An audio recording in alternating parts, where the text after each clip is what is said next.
એક રૂમનું ઘર મરી જાય ને પાર આવે સાલા જીવે છે શું? મારા બાપુજી મેં પૂછ્યું આપણે ગરીબ કેમ છીએ? સાયકલ લાવી આપો. મેં કે સાલા ધીરુભાઈ ત્યાં જન્મ્યો હતો, પણ મેં કીધું એ તો મારા હાથમાં નથી. આપણે તો ધીરુભાઈ ત્યાં જન્મ્યો તો કેવી મજા આવત ને, પણ એને તકલીફ છે બાપો, જાડીઓ પતલો જ નથી થતો. બધે તકલીફ છે. કરોડો રૂપિયાથી જો સ્લીમ ના થઈ જાય,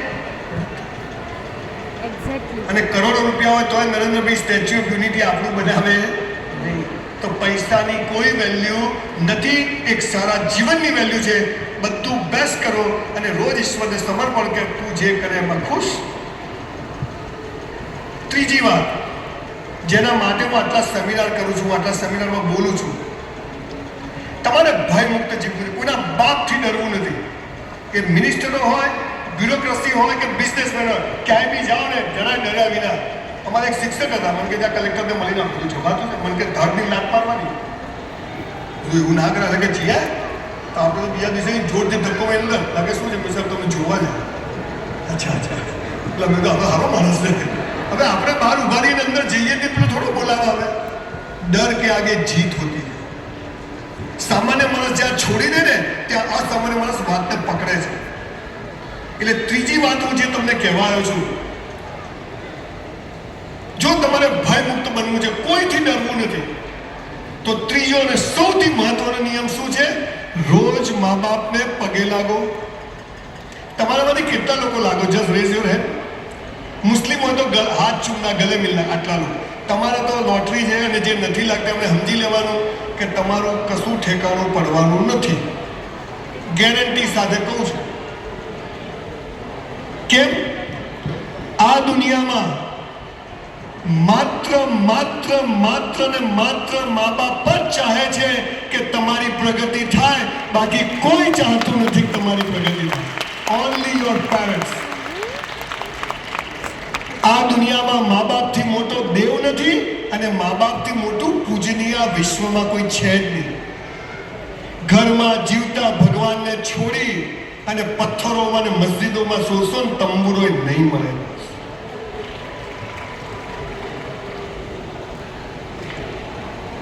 ઘણી વાર આંખમાં પાણી આવી જાય.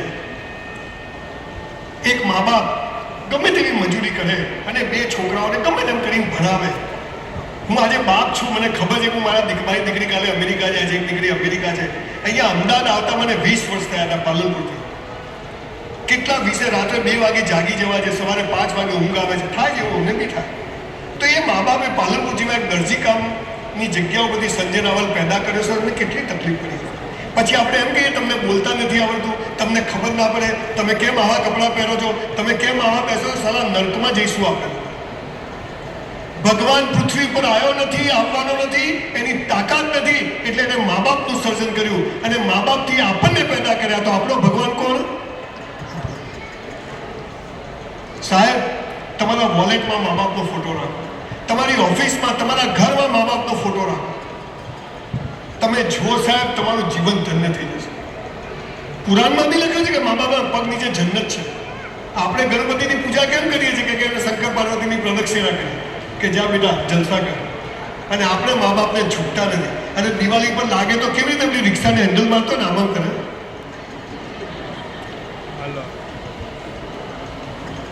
એક વાક્ય સાંભળ્યું છે, પહેલી નજરનો પ્રેમ. First sight of love. મને તો પેલી છોકરી જોતા જ ગમી ગઈ. મને તો પેલો છોકરો જોતા જ, આ જોતા હું ગમે, બધું બરાબર હોય તો.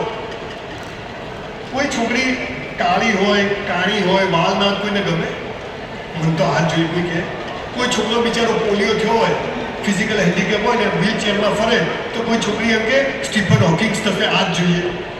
ના ના ભાઈ સાહેબ, આ બધું બરાબર હોય. જે થાય ને પ્રેમ નથી, એ સેક્સ છે. અને સેક્સ પૈસાથી મળે બજારમાં. બહુ જવાબદારીપૂર્વક કહું છું, બહુ પવિત્ર જગ્યાએ ઊભો છું.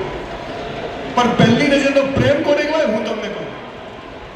જ્યારે 9 મહિના માના પેટમાં હોઈએ ને, માને ખબર નથી કે અંદર છોકરો છે કે છોકરી છે, ડાયો છે કે ગાળો છે, મોટો થઈને કેવો નીકળશે, કેવી નીકળશે. આપણું મોઢું જોયા વગર, આપણી જાતિ જોયા વગર, આપણી હોશિયારી જોયા વગર, આપણી અભણમાં આપણા જન્મ પહેલા લંગોટ, બાળોતી અને ગોદડીઓ બનાવી રાખે ને, એને પહેલી નજરનો પ્રેમ કહેવાય. સાહેબ, this is first sight of love. And for that reason we have to go down our parents. તમે લોકો ચાહો છો આવી રીતે કોઈ વાર બીજી વાર આવા બુક ફેરમાં આપણે બધા ભેગા થઈએ એવું ચાહો છો તમે? આજે હું જ્યાં જઉં ત્યાં એક સોગંદ લેવડાવું છું બધાને કે ગુજરી ગયા હોય તો ફોટાને લાગશું પણ આજથી રોજ મા બાપને પગે લાગશું. લાગી શકાય? આજે તમે ઘરે જઈને પગે લાગશો ને શું છેલ્લા પૈસા નહીં મળે. હાલાકે આ વાલીઓ વાલ્મીકી ક્યાંથી થઈ ગયો? મુસ્લિમ હોય તો હાથ ચૂમજો, મા બાપને ગલે મળજો.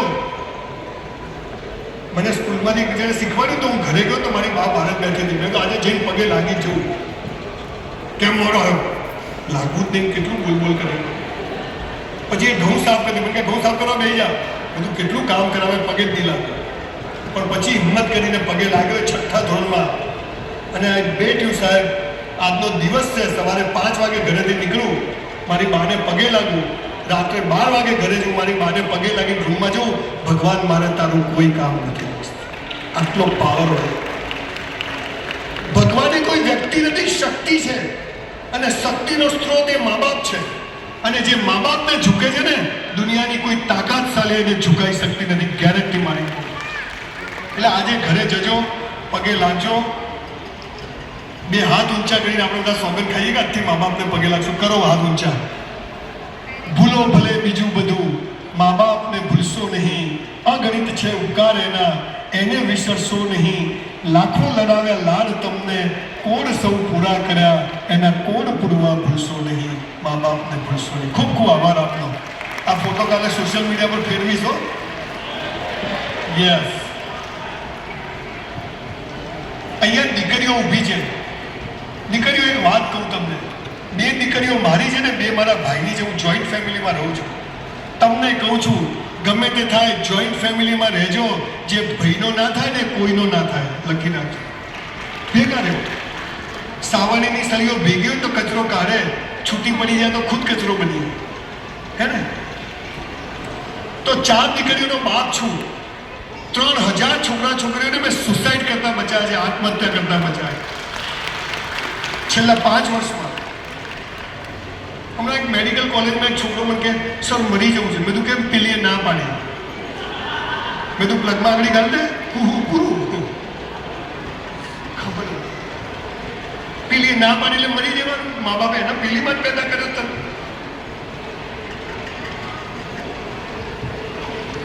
આપણને ખબર જ નથી સાચી વાત શું છે. બોલવાનું ઘણું બધું જાતનું મગજમાં આવતું હોય, પણ એટલું કહું છું કે મા બાપને દુઃખી કરશો. કોઈક દિવસ 10 રૂપિયાનું ગુલાબ, 10 રૂપિયાની કિટકેટ લઈ જાય, એમને નો બર્થડે નથી. અને એની જે ખુશી હોય ને, એ આ ભગવાનોને 56 ભોગ ધરાઈને બી એ ખુશી તમને નહીં મળે. જીવતા ભગવાન.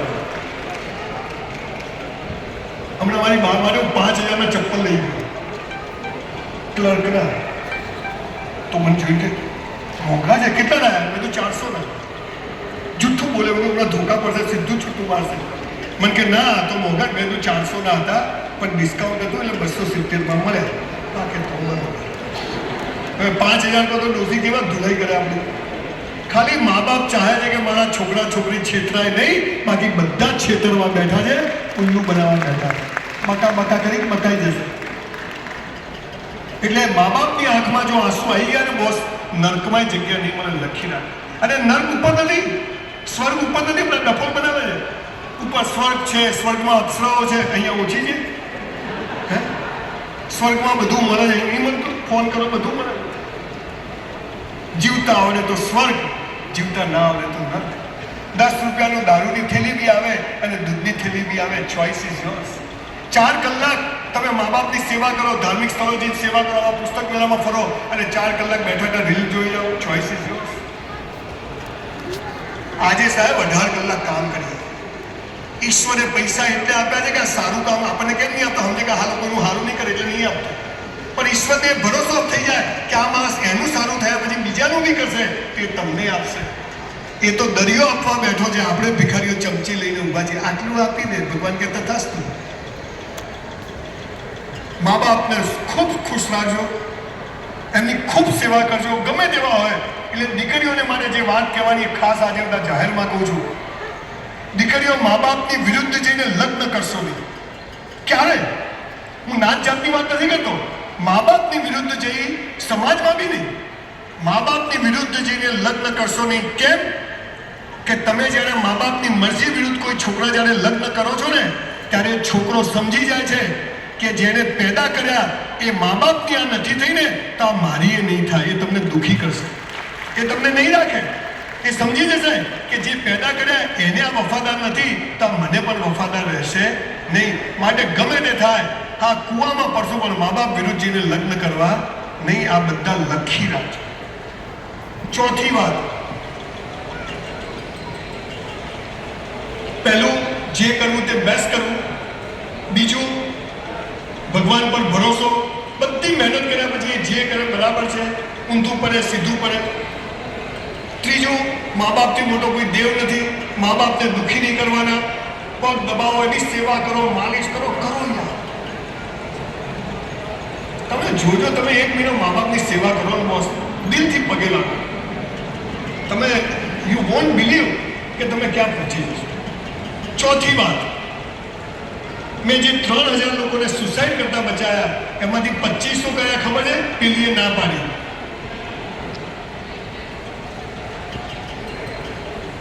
3000 લોકોમાં 2500 લોકો કયા જેને પ્રેમમાં, લગ્નમાં પ્રોબ્લેમ ને પછી સુસાઇડની વાતો કરે.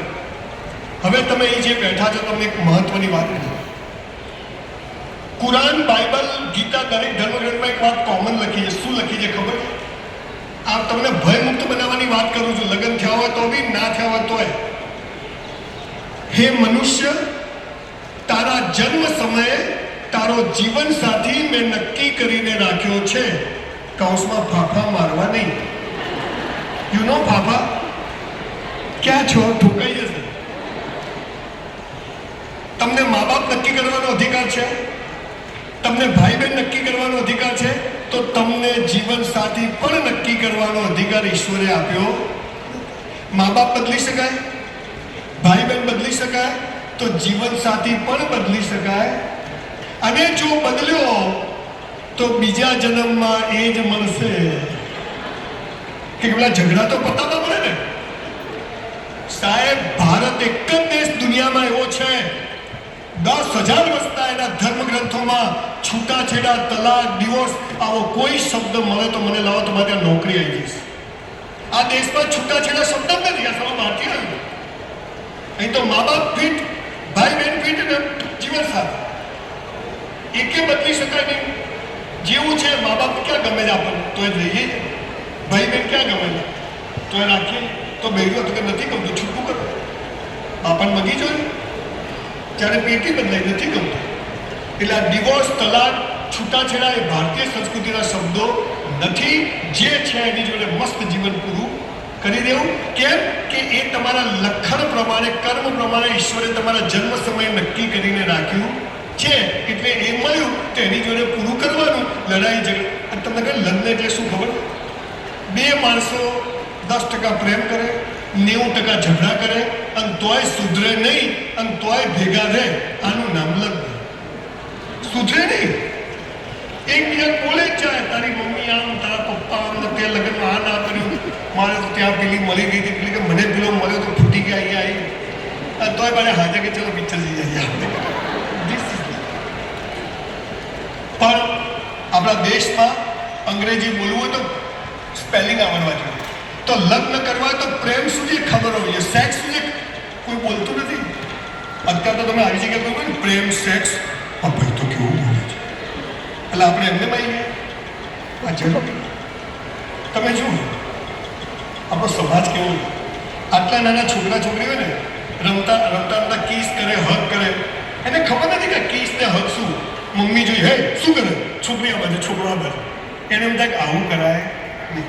આવી કોઈ દીકરી 18, 20, 22 વર્ષની હોય, કોલેજમાં કોઈ છોકરો ગમતો એના જોડે વાત કરતી હોય, ત્યાં કોઈ અંકલ નીકળે, તમને આના માટે એ મોકલે છે, છોકરી આ બાજુ, છોકરો આ બાજુ. એને થાય કે આવું કરાય નહીં.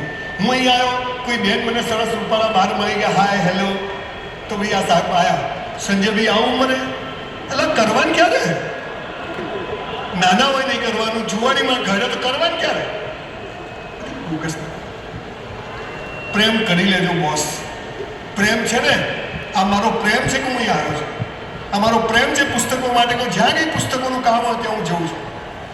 સમય કિંમતી છે, પણ કશું સાથે આવવા નથી એટલી મને ખબર છે. સાથે શું આવશે? હું મરી જાઉં, તમારામાંથી 5-10 જણ સ્મશાન સુધી આવે તો આપણો ધક્કો સફળ. બાકી તો બધું અહીંયા રહી જવાનું છે. બધો ઠાઠ જીવ્યા સુધીનો છે, ખરો પ્રશ્ન મૃત્યુ પછીનો છે. તમારો જીવન સાથી નક્કી છે. અને પ્રેમ એટલે શું તમને સમજાવું.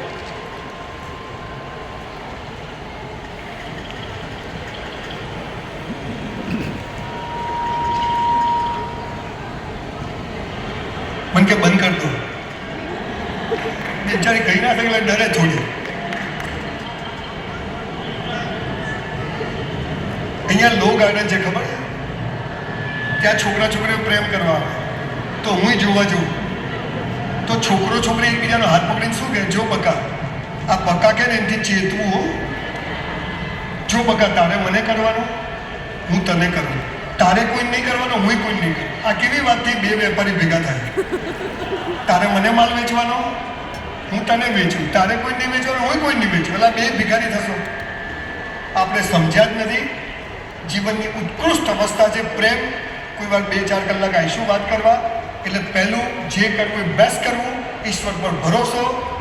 મા બાપથી મોટો દેવ નથી, એને દુઃખી નહીં કરવા. ચોથું, જીવન સાથી નક્કી છે, ફાંફા મારવાની, જે મળ્યું જો જીવી લેવું. અને છેલ્લી વાત, કંઈક એવું કામ સમાજ માટે ગાંધી પટેલ જેવું કરીને જવું કે દુનિયા 100 વર્ષ સુધી મોહમ્મદ પૈગંબર એક અભણ માણસ, આજે 33% લોકો એને ફોલો કરે. હે ને? ગાંધીજી એક ધોતિયાવાળો માણસ 5 વર્ષ અહીંયા ફર્યો,